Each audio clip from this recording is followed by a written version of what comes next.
दीक्षा's cooking पॉइंटमध्ये तुम्हा सर्वांचं स्वागत आहे।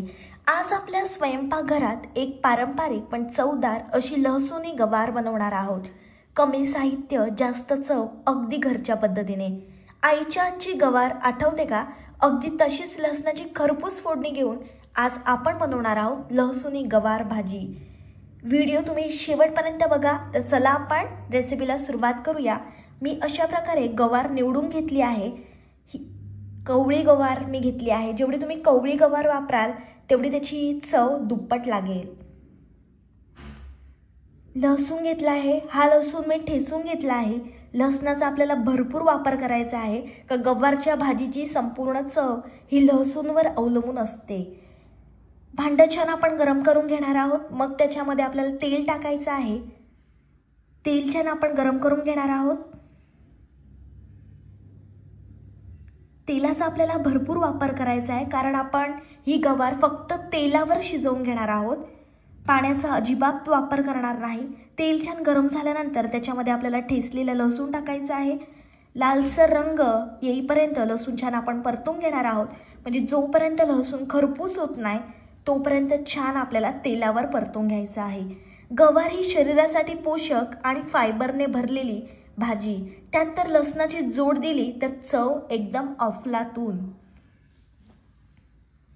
मस्त लसूणचा रंग आता बदलला आहे। आता आपल्याला त्याच्यामध्ये स्वच्छ धुवून घेतलेली गवार घालायची आहे। ही गवार छान आपण त्या लसणामध्ये परतून घेणार आहोत। एकजीव करून घ्यायची आहे। तेलामध्ये छान गवार परतल्यामुळे गवार लवकर शिजण्यास मदत होते। या भाजीचं नाव भलं साधं असो पण चव मात्र एकदम भारी। भाजीची संपूर्ण चव ही लसूणवर अवलंबून आहे। लसूण खरपूस केला की चव एकदम अफलातून लागते। लसूण म्हणजे हा गवारच्या भाजीचा राजा आहे। आता आपण त्याच्यामध्ये थोडंसं हिंग घालणार आहोत। हिंगामुळे गवारच्या भाजीला चव दुप्पट येते। अर्धा चमचा हळद टाकायची आहे आणि 2 मोठे चमचे घरगुती लाल मसाला टाकायचा आहे। छान हे मसाले आपण एकजीव करून घेणार आहोत। या गवारच्या भाजीच्या वासानेच भूक लागते आणि गवार निवडताना एकदम कोवळी पाहिजे, त्याच्यामुळे ती चविष्ट अशी लागते। या गवारच्या भाजीचा वास म्हणजे अगदी गावाकडचं स्वयंपाकघर आठवते। मस्त आपण गवार त्या मसाल्यामध्ये एकजीव करून घेतली आहे, परतून घेतली आहे। आता आपल्याला त्याच्यामध्ये चवीप्रमाणे मीठ टाकायचं आहे। पुन्हा छान ही गवार आपण एकजीव करून घेणार आहोत। तुम्ही बघू शकता छान रंग आला आहे भाजीला आणि मस्त तेल सुटलं आहे। गवार फार लोकांना आवडत नाही पण ही लसूणी गवार ज्यांना आवडत नाही त्यांना सुद्धा खूप आवडेल। तुमचं जेवण खास व्हायला हवं तर ही भाजी नक्की करून बघा। ही भाजी गरमागरम भाकरीसोबत खा, मग बघा मन कसं भरतंय। गवार म्हणजे फायबर भरपूर, पचायला हलकी आणि आरोग्यदायी अशी भाजी। गावरान चव हवी असेल तर ही भाजी एकदा नक्की बनवून बघा। ही भाजी तुम्ही लहान मुलांच्या टिफिनला सुद्धा देऊ शकता। आता 5 मिनिटांसाठी आपण झाकण ठेवणार आहोत। 5 मिनिटांनंतर आपण झाकण काढलं आहे।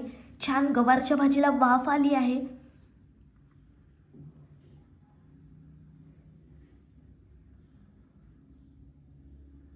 ही भाजी फक्त आपण वाफेवर शिजवणार आहोत, पाण्याचा अजिबात वापर करणार नाही। गवारच्या भाजीमध्ये खूप प्रोटीन असतात, पोषक द्रव्य आणि मुक्त रॅडिकल्स पासून संरक्षण देतात। आता आपल्याला त्याच्यामध्ये 1 मोठा चमचा शेंगदाण्याचा कूट टाकायचा आहे। पुन्हा छान आपण एकजीव करून घेणार आहोत। तुम्ही सर्वच प्रकारची गवार खाल्ली असेल पण ही गवारची भाजी एकदा बनवून बघा, चव विसरणार नाही अशी भन्नाट रेसिपी आहे। लहान मुलांपासून मोठ्यांपर्यंत सर्वांना आवडेल अशी ही रेसिपी आहे। कमी साहित्य पण चव दुप्पट अप्रतिम। मस्त आपल्याला गवार अजून 5 मिनिट छान शिजवून घ्यायची आहे। गवार एकदम आपल्याला मऊ शिजवायची आहे। जेवढी तुम्ही गवार शिजवाल तेवढी त्याची चव दुप्पट होईल। पुन्हा 5 मिनिटांसाठी आपल्याला झाकण ठेवायचं आहे। 5 मिनिटांनंतर आपण झाकण काढलं आहे।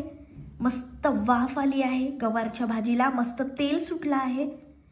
तुम्ही वरण भात बनवला तेव्हा तोंडी लावायला काही नसेल तेव्हा ही गवारची भाजी तुम्ही बनवू शकता.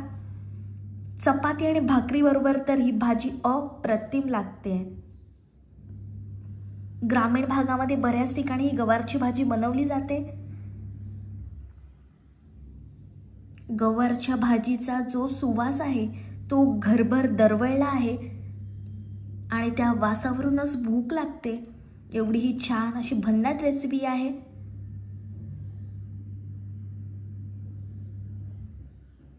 गरमागरम गवारची भाजी खाण्यासाठी तयार आहे.